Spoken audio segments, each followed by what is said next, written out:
As you can see, the herb garden is becoming like a little forest again. The dill growing up thick, choking out weeds. The herbs are flowering and blossoming.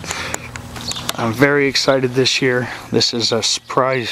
It's the first year my hen and chicks have gone to flower, and they are just beautiful. They sent up these stalks.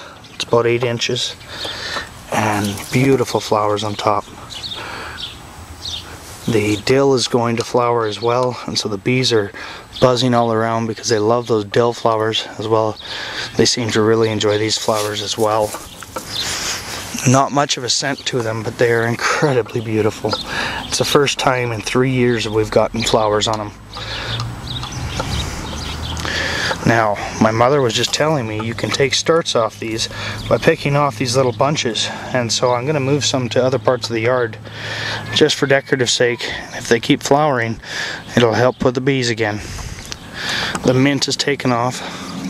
There's many different varieties of mint here, and apple mint, spearmint, peppermint. I mean, there's cat mint, and what do we got here? Ginger mint. There's lots of mint. As you can see, that tree there is almost towering over this bed from this angle.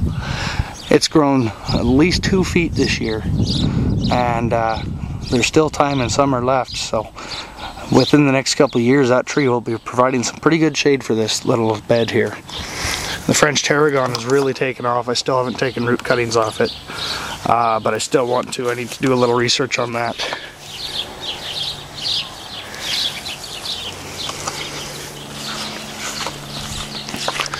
This bed here will probably need some water tonight. It takes full heat all day long, and because of there's being no eaves on my shed, which I need to do, the water doesn't run down onto this bed, so I need to put eaves on the shed so I can control the water flow down onto this bed, and then I don't have to water it, and it's working for itself. And as you can see, there are a couple sweet peas that did come up, and I'm trying to get them trained to go up the chicken wire here.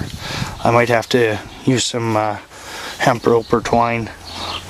The tomatoes are surviving. We'll see how they do. I don't know. They were started inside and started a little late, so I'm really hoping they'll work out. Part of the reason I picked this spot for them too is that I want to put up some windows around here and have a small greenhouse here. And it can take heat from the shed once it's heated in the shed, and so maybe even in the winter time we could even grow. We'll see. It's going to be an experiment.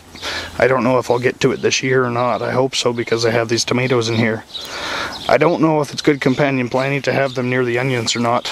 I really don't. I didn't even research that at all, so I guess I'll just find out.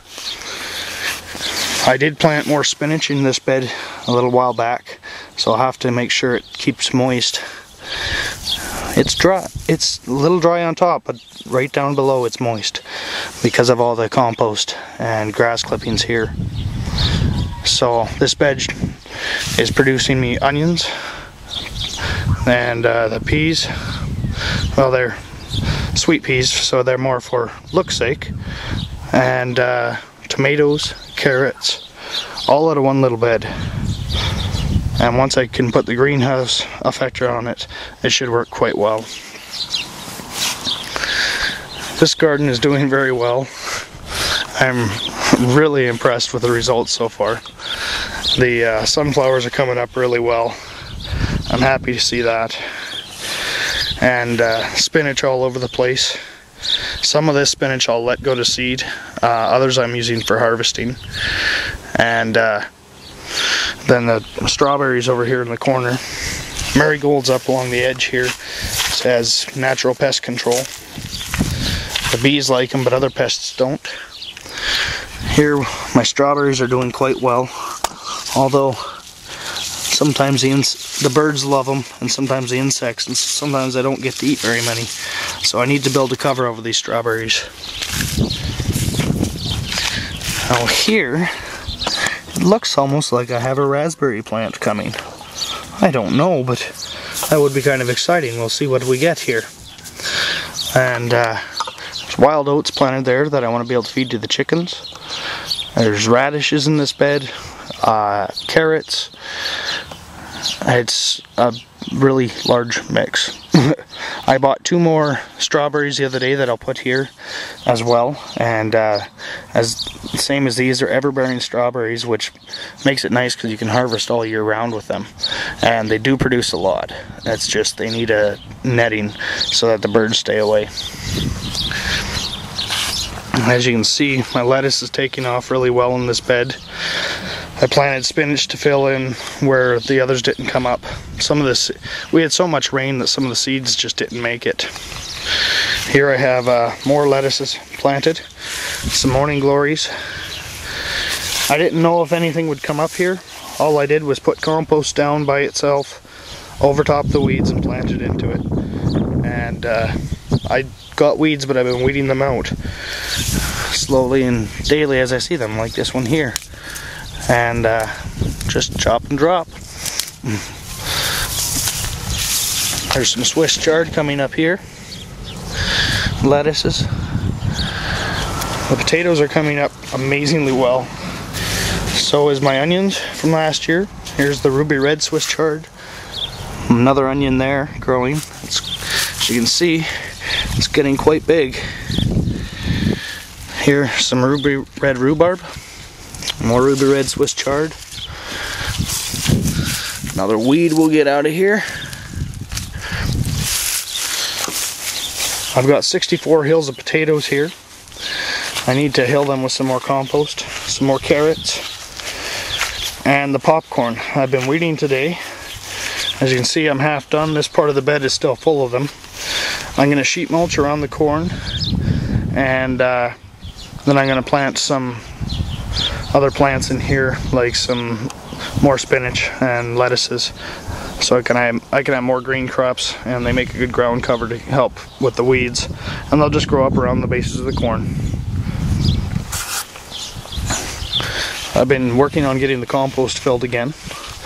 This is my compost for when I'm weeding, and I haven't gotten to it in too long, and the weeds are going to seed. I put them in this special compost where they wait over a year so that the seeds are rotted right down before they go into the regular compost to be recomposted with the nitrogen fixers like the grass and the clover. So then once it's composted down, it'll go onto the new beds.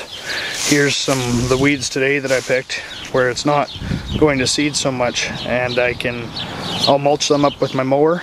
There's also the leaves in here from the rhubarb. That's actually a small one, believe it or not. And so I'll mulch all that up and it'll go into the compost here. As you can see, my mystery melon is coming up quite well. I don't know whether this is a squash or a cucumber, or I don't know what it is, but I'm letting it go and we'll see what we get. Down on this bed I need to do some work. I'm pretty much going to sheet mulch the entire bed around the rhubarb and the raspberries. And my brother has some wild raspberries growing on his farm, and I'm going to get some starts from him if I can. This here is a weed known as purslane, and yet you can eat it. Now the leaves are it's almost a slimy texture, but if you slice it up and you mix it in with some spinach, Swiss chard, and some lettuce, mix it in your favorite herbs, you don't even notice. It tastes really good actually, and it's really high in natural omega-3s, which your body needs. So, and yeah, and fatty acids as well that are very important. And so by allowing one weed to go a little in your garden, you can harvest it and use it. So then I'll sheet mulch over the rest of this. My neighbor was over with his weed whacker the other day and whacked down some of the weeds for me. And so I'll go over it once with the mower and then sheet mulch. And then we will try this bed again. This bed, it gets some moisture because it soaks down from the rest of the yard, but at the same time, it does dry out. It's just not